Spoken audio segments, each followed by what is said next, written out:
Well, everybody who's joining, I have Andrew here. He is the author and creator of Conscious Bedtime Stories. It's a series, a subscription of children's books that helps you bring intentionality and consciousness into your nighttime routine with your kids. They are just beautifully written. I've been so impressed with them. And so I definitely wanted to have Andrew on to share a little bit more about the work that he's doing. Andrew, talking about consciousness for families is one of my favorite things to talk about. As doing all of my abundant parent work and talking about law of attraction, consciousness is, of course, a huge piece of that. So I'm excited to have you on. I understand that you had the opportunity to open for Deepak Chopra at a TEDx talk, and that is such an incredible platform to be on, to be able to share your wisdom. You also write the conscious bedtime stories for children, and I'd like to argue that they're also for parents because they're pretty amazing. And tell us a little bit about what your conscious bedtime stories are and what kind of benefit they bring to children and their own consciousness. Right. Well, where do we start with that? So just to bring folk in with an idea of some of the titles that we have, because I think it helps set a tone for the types of books. We've got The Boy Who Searched for Silence, who's helping children find silence within. We've got The Elephant Who Tried to Tiptoe, who's just ridiculous because she's not being herself, and she's constantly comparing herself to other animals, and then she realizes, wait, I'm just right the way I am. We've got The Hug Who Got Stuck. And I mean, have you ever had a stuck hug? You know, one of those days when it's like, oh no, everything's bogged down. What do hugs get stuck in? They get stuck in a web of sticky thoughts. So here what we're doing is we're helping kids and parents create a new language around what psychologically we know to be negative self-beliefs. But, you know, let's just call them sticky thoughts. It's much more accessible. And on the days when we've got a stuck hug, things get gloomy. So as you start to sort of bring in the different titles and share that, folk can get a feel for the therapeutic space that I'm writing from, my interest in social emotional learning and in mindfulness, which we might sort of bundle under the umbrella of consciousness. I mean, consciousness is a big term. For me, I would like the ability to relate on a healthy basis happening between parents and kids, because if it can happen in the early stages of between parents and kids, then the kids will learn how to do it and take it out into their lives and be healthy humans.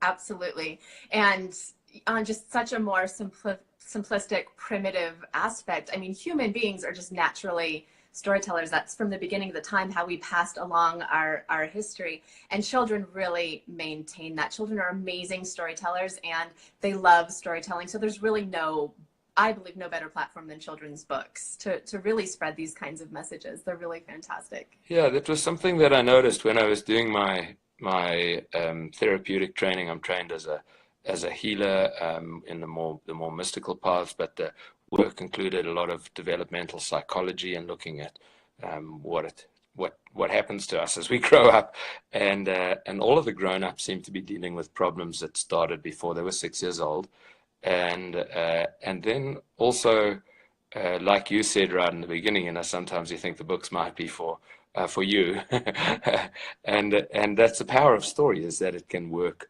agelessly up and down the lineage.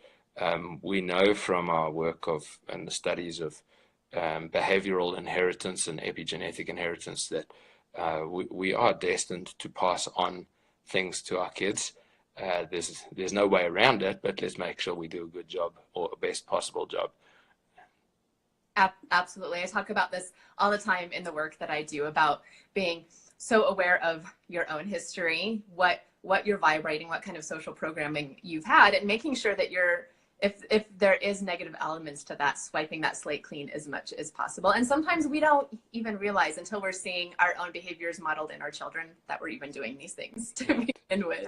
But I would love to hear more more about what your childhood was like, because we did just talk about how so much of who we are was actually really developed really young in age. I'd love to hear more about your childhood and what really got you involved with psychology and that line of thinking.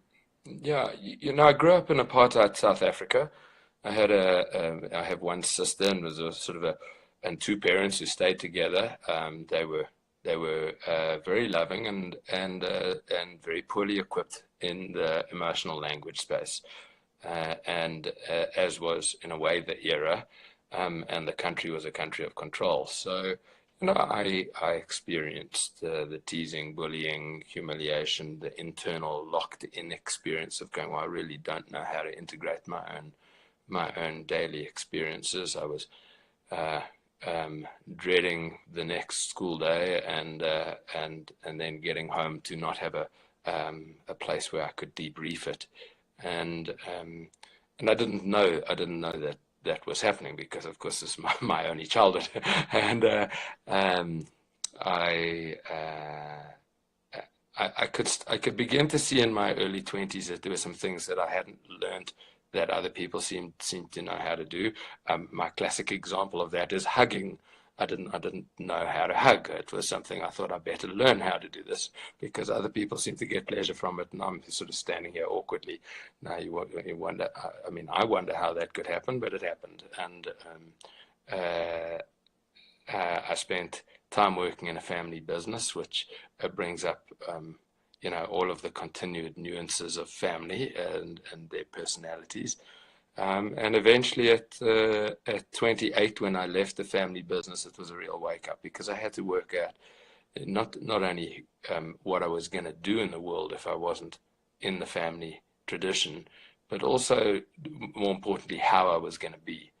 And I could see that there were some pieces that were missing, and that I needed to um, learn. I needed to learn and resolve some of my own work. And I mean, I can talk about it now. I make it sound like I knew what I was doing. I mean, that's not the truth. I was still clinging on for dear life and following my nose, but my intuitive faculties took me into encounters with different authors that I hadn't read before, into the work of hands-on healing. I met things like Reiki that I never even heard of, and to me was completely woo-woo. And then I found that actually my interior had a deep softening and a deep familiarity with the experiences that I was having when somebody did a healing for me, or when I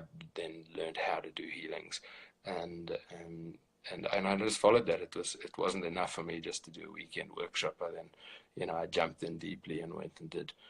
I'm in year 6 of one training at the moment, doing advanced counseling and healing skills, and there's another 6-year course somewhere in the background there as well. So I really jumped right in.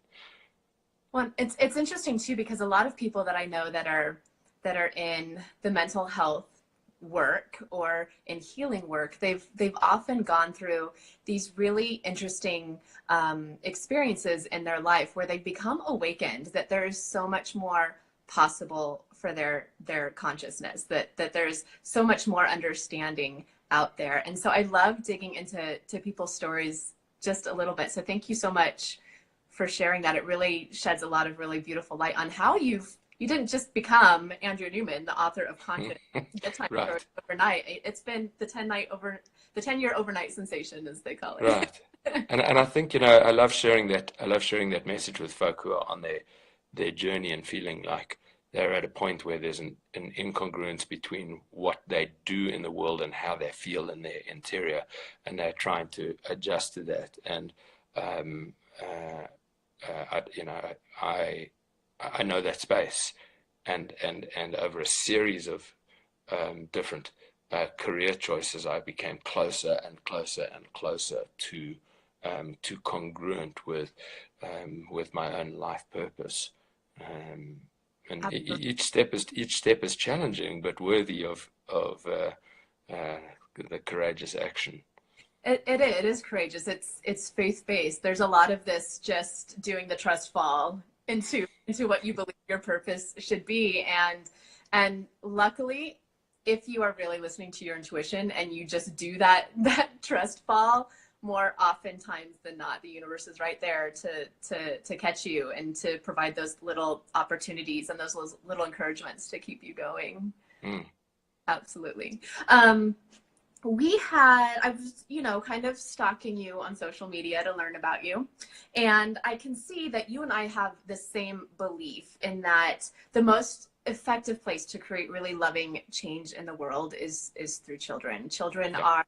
are, they're sponges. So not only are they capable to learn so much, but they're also very open-minded because they haven't experienced as much of that social conditioning, in some cases as much of that trauma. And so I loved reading your books and understanding that you and I are on the same page there. Was there a defining moment when you knew you needed to write these books, or maybe there was a moment where you saw kind of like a light bulb spark in a child where you knew that they were grasping these concepts, or alternatively, there was a moment where you were so disheartened seeing something that was happening in childhood that you knew you needed to write these books? Yeah, there were moments of that, and in a way, each story in its own right is a moment like that, where it's like this story has to be written. And I say that because they come to me in such a visceral way.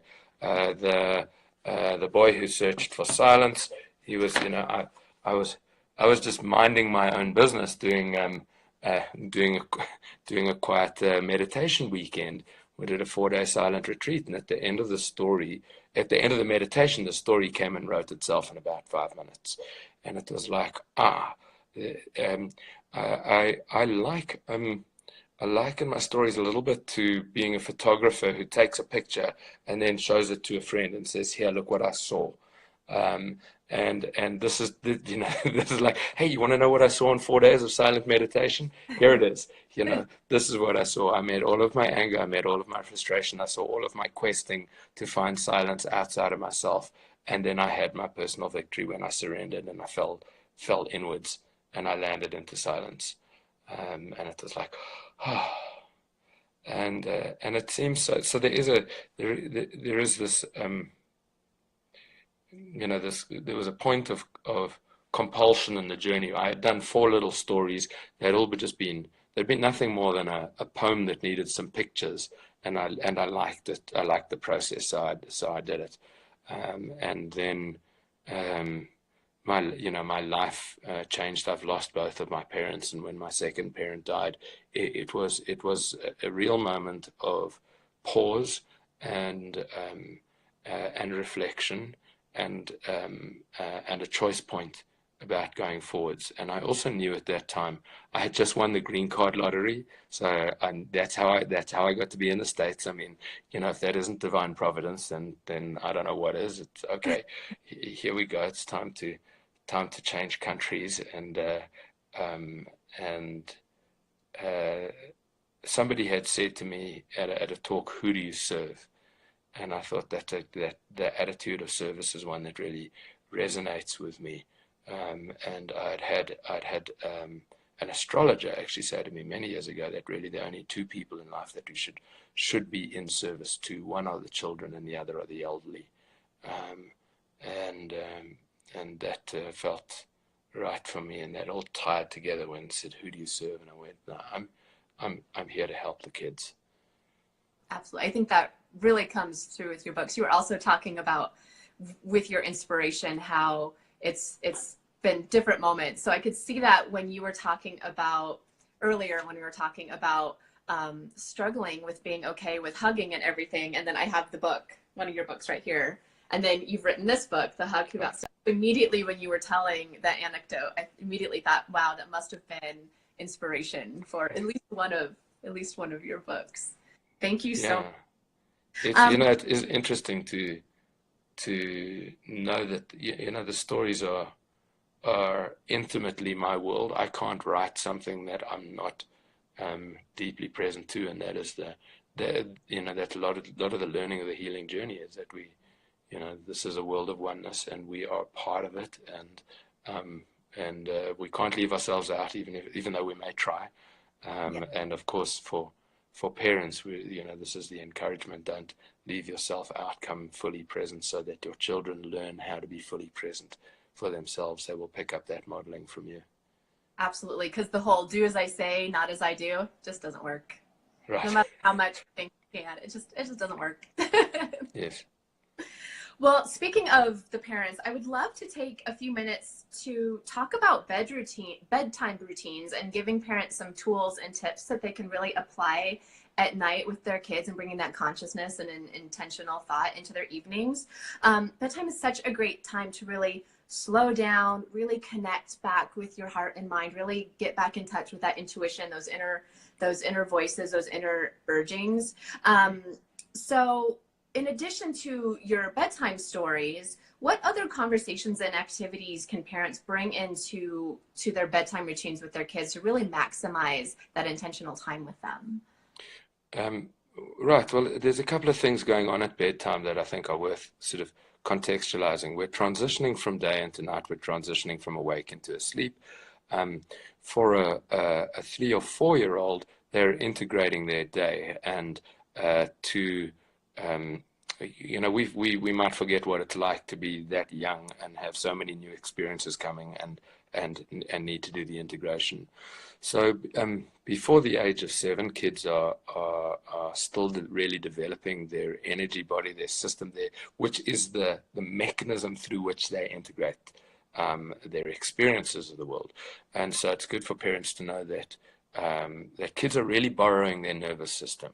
It's like, when they come and sit on your lap, they are literally borrowing your nervous system, and it means you've got the opportunity to influence their state of inner environment by modulating yours. And so this is one of the reasons why all of the stories start with the breathing practices of the snuggle breathing. 4 simple breaths that I breathe for me, I breathe for you, I breathe for us, and I breathe for all that surrounds us. And when we do that, and maybe we should, right now, but it's like when we do that, it's like, and then we meet.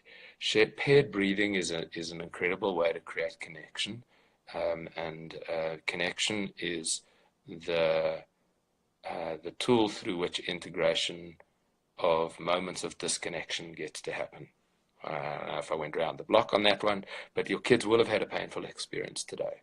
They will have had something. It might have been at school. It might have been at daycare. It might have been in relationship with you. And if we get to do the repair in the evenings before they go to sleep, then they don't need to start making negative behavioral adaptations. And so this is why your presence is so valuable at that in the last 20 minutes of the day that you get to support them. One of the reasons why stories work so well is because as a parent, when you're in the authority role, you're in what we would call a front-to-front relationship, and you have rank. You're also bigger than they are, and it's kind of instructional and direct.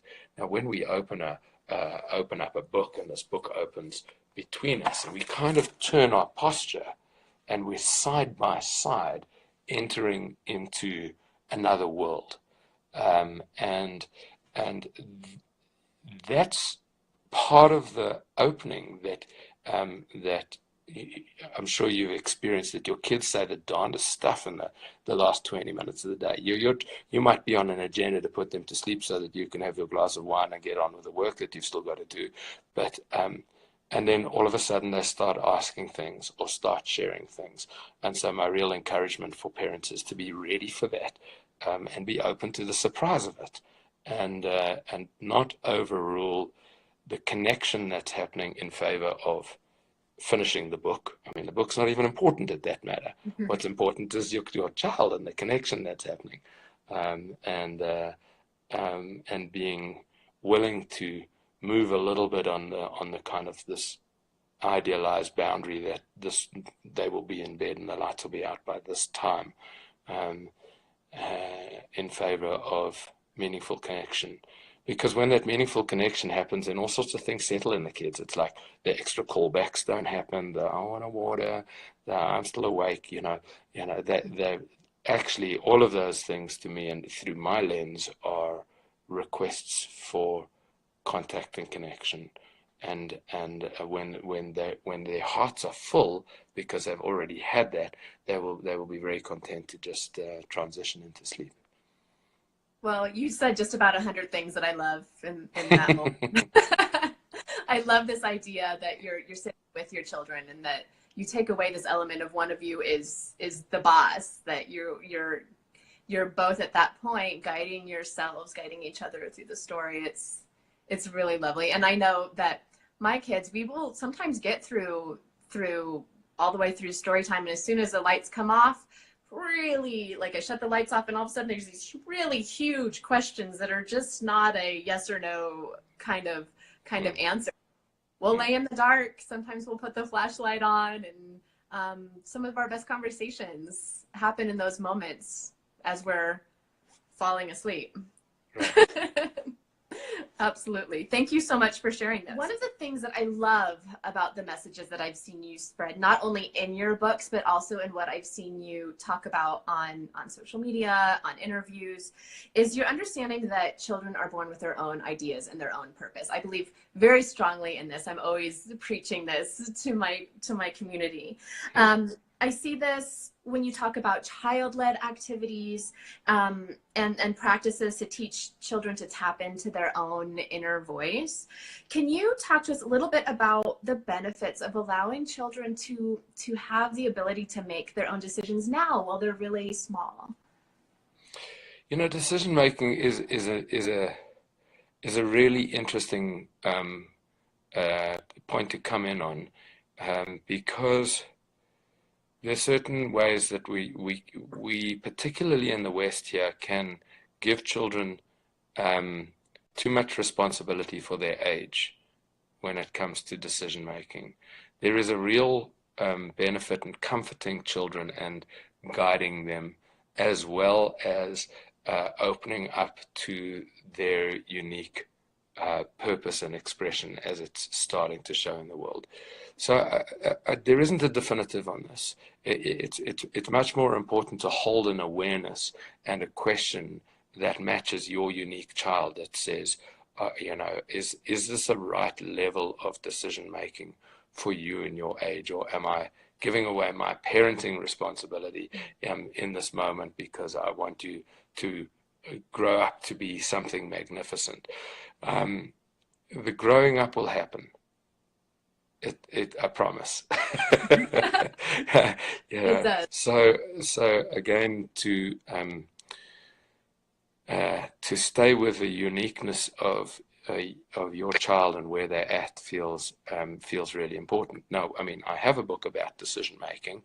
We've got the bee who couldn't choose her flower, and that is a great tool for introducing the consequences of decisions. I think that decision making itself isn't really taught.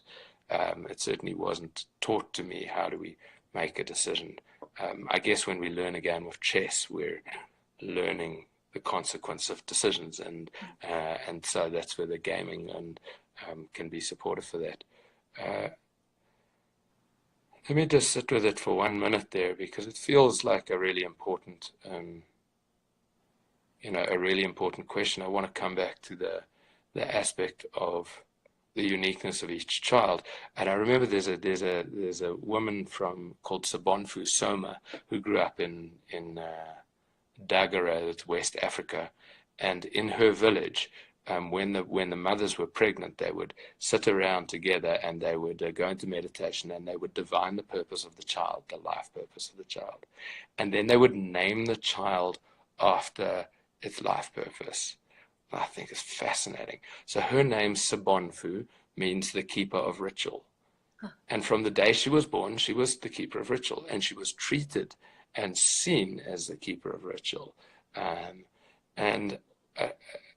understand that that's a rare consideration in today's world, but it's a useful one to kind of to refer back to. So much of our pain and suffering and ill health is a misalignment with our own divine purpose and the reason why we're here. And if we can hold for our children a curiosity about what is your nature, what is your, you might get some insights if you like astrology. You can get insights if you don't. You can pray on it if you want to meditate on it. And if you just want to keep your eyes open and be curious to it, you can go, wow, this child's really interested in this, and I can see that. And then to create the space for them to have the exploration of their own interests is very precious. I think you've really hit the nail on the head there. And then just that extra element of the fact that as a culture, we've really lost touch with our intuition and really tuning in and listening to our inner guidance system. And I think that plays a big role in a parent recognizing what your child's inner guidance system might also be, and not confusing that with your own element of ego and what you think that your child should be. But I think I really think you've really hit it on the head there. Yeah, and I mean, I think in that moment I was talking, and it felt like I was talking to the parent of very young children, and then I started to think just in the gap here about our education system, about how we start to get streamed, and it's like you've got to decide what courses you want to take so you can go to college so that you can know what you're going to study. I mean, there's merits in all of that, and there's flaws in all of that. We're doing our best here as humans, as society. This is kind of what we've got. But again, to trust that unfolding of the growth, which in a certain way is predetermined to happen because we're showing up. I could never have guessed I'd end up where I am when I was choosing courses to study when I was like 15 and 16 years old. And Same boat for me completely. right. Yeah, this is the thing that I think we need more narrative about. It's like, the teachers who are teaching kids to make those decisions are also people who absolutely changed their lives at a certain point, who went in a different direction, said, you know what, now I'm going to be a teacher, or I was doing business and now I'm doing that. And life has many turns and changes in it. And I think if we're prepared to engage with where we are now, knowing that might happen later, we open up a lot more space for ourselves to enjoy the journey. Absolutely. It's exhausting to swim upstream. So if we can go with the flow, go down the paths that are opening up for us, we find that it's really quite enjoyable and fulfilling.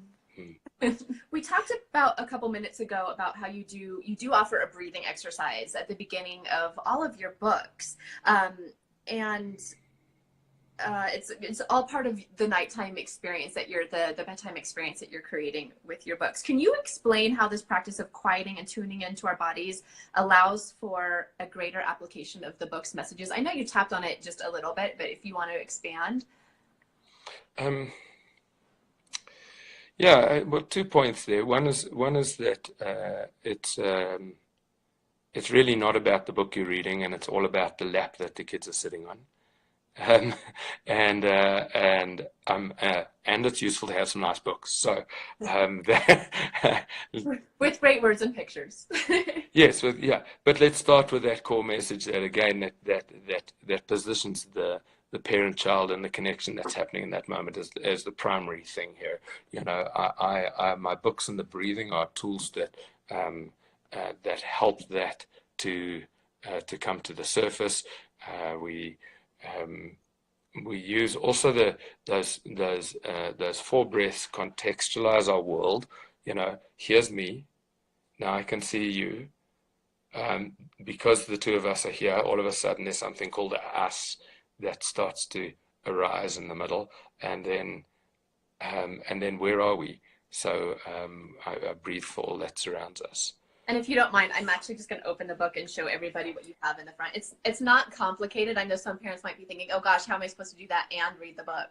But it's just, It's amazing how words can take us down such a productive, mindful path for consciousness.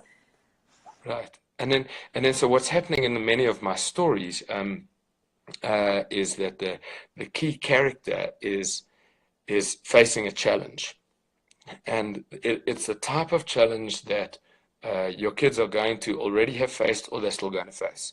And for sure, by the time you're your age, you've already had a look at this. But like that one that you were holding up, the hug who got stuck. So, the hug's coming out of the hug factory, it gets caught in the web of sticky thoughts. I've got it right here. We've got it. Everybody knew that hugs are made in the heart, right? Um, and and uh, and this is the moment where that hug leaves the door of the heart. There it is, and he gets stuck in the web of sticky thoughts. Now we descend into the hero's journey, and because kids love drama, right? They're gonna hang on like, what's happening? Oh no, oh no, and then through the story, it's one of those days when the whole world gets gloomy. And then there's this moment of repair that starts to come out. Now, this is what I might call, and psychologically, I'd call it the healing response. We want to learn the response to a difficult inner situation, and if it starts with a sigh, and the out breath allows the possibility of an in breath, and then the in breath starts to move, and things start to brighten up for this little guy, and he gets free. And I say he lightly because actually hugs don't have a gender. Yeah, so these stories, when there is this arc that I'm intentionally taking the reader on, so that we can meet something that's familiar. I know what it's like to have a stuck hug. I know what it's like to feel gloomy. I know what it's like to feel like love's not coming in and out of my heart because something squirrely's going on up here. I'm thinking I'm not good enough, or nobody loves me, or I can't show up the way that I want to. And then so this is now teaching, how do we get from our head all the way, that's the longest journey of our life, back down to our heart, and then through that hero's journey. And of course, at the back of the books, we've got, apart from stickers, which our kids are going to love, we've also got activity pages, and the back of that hug book that is your daily hug meter, so that you can check that your heart is full before you go to sleep. Does that answer the question? I think so. And yeah. I love the stickers too, because it doesn't matter how far advanced technology gets, kids still love stickers. Like, I don't know how my kids still love stickers so much with so much technology at hand, but they love it. So when they looked to the back of the book and they saw that there was a way to use these stickers and see how far that they've come in their progress and understanding the story and the repetition of it, they really loved that element of the book. So I thought that was great to incorporate the extra activity and kind of also creating the arc with the experience of bedtime, of opening with the meditation, reading the story, closing with the sticker. I just think it's all fantastic. And if you think about it from the perspective of between the age of sort of 0 and somewhere between 7 and 8, you kind of have to put your kids to bed. It's part of what's going to be happening in your house. So why not make that time something that really got value? And I'm not talking about value for the kids only. I know what it's like and I hear from parents that they're anxious about whether they're good enough parents, and they're anxious about whether it's like, oh no, I did that thing today, and I was like, oh, I didn't mean to do that, but I lost my rag, and it was like that. Everything got a little crazy, and it's like, when you get, as parents, you get the opportunity to fall back into your own center by connecting with your kids in this way. They're actually here to help you do that. Mm-hmm. And this is the work Dr. Shefali Sabari, who's Oprah's favorite on conscious parenting. She's got a very strong message that say, whenever you're feeling rattled by something your kid's doing, you can say, thank you very much. This is a perfect moment for me to awaken to myself. Like we were saying earlier, that kids, they're borrowing your nervous system. They're mirroring our neurons. Our energy is impacting them. So you're 100% spot on. Yeah. Yeah. Okay, so tell us where we can find your books. I understand there's a subscription. So how does that work? Do we just buy one book? Do we sign up for the subscription? So consciousstories.com is the home base for the books, for the community, and for the Book of the Month Club. You can buy one book there. You can buy, or you can join the sequence. So if you decide to join the Book of the Month Club, the books are pre-scheduled. Everybody gets the same book in the same month.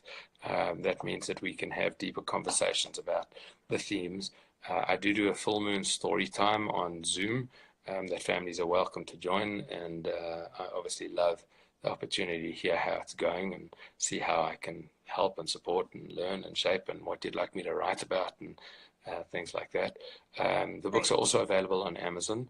If convenience is your choice.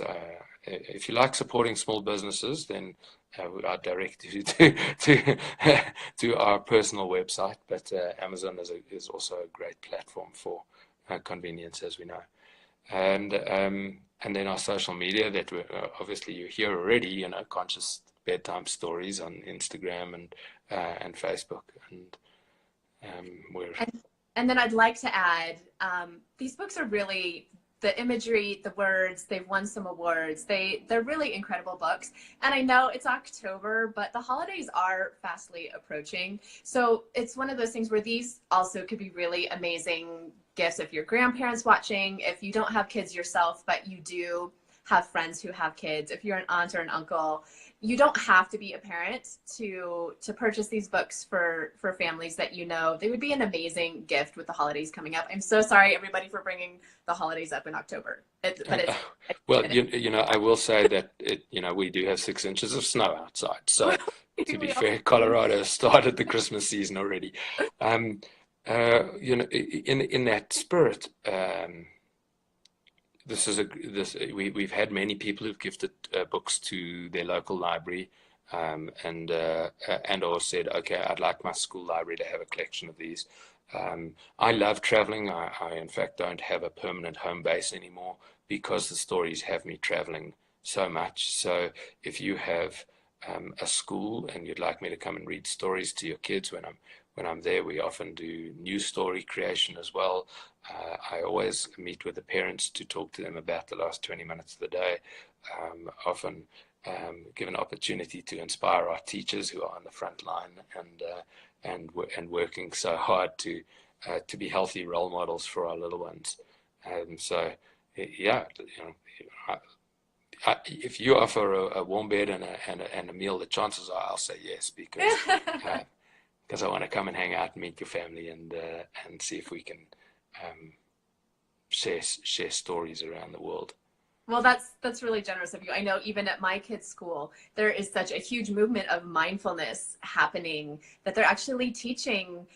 They have a social emotional teacher that's teaching kids about mindfulness and consciousness and empathy, and so the books are very timely. And your presence as a speaker to kind of be a new face and really inspire the parent community and the children themselves is really fantastic.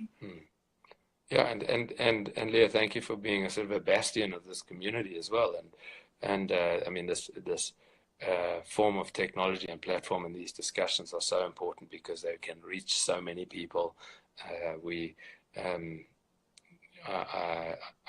constantly at parenting conferences meeting mums like you who are dedicated to helping other mums, and I know that it's part of your own personal journey to help yourself and kind of stay awake to your own parenting actions and choices. Absolutely. I really appreciate that. That's how it starts. That's all we have to do. There's nothing more to do than that. I appreciate that so much. Yes, as coaches, as educators, I think we teach what we are also learning ourselves. Right. And just feeling so empowered and so awakened by what we're learning that we want everybody to feel as alive and awake and as good as we do. So thank you. Yeah, thank you. Well, thank you so much, Andrew. We're also going to throw a little video together later, Andrew and I, and we're going to post that and have that circulate around YouTube and social media and stuff. And we are going to, we've recorded this on Zoom as well. So we are going to be posting this video around. If you just caught the tail end, you wanted to catch the whole conversation, it will be up for you to watch and also to share. We would really appreciate you sharing. Thank you, Andrew, so much for joining us. You can catch Andrew, like he said, on the Conscious Bedtime Stories on Instagram. And then what is your hook on Facebook? Also, that's the same. Conscious Bedtime Conscious Stories on Bedtime Facebook. Stories. And then your website is also consciousbedtimestories.com. That'll work, or consciousstories.com. Excellent. And then for me, you can catch me at theabundantparent.com. I'm also the Abundant Parent on like all the social media. I'm around. She's But around. I'm around.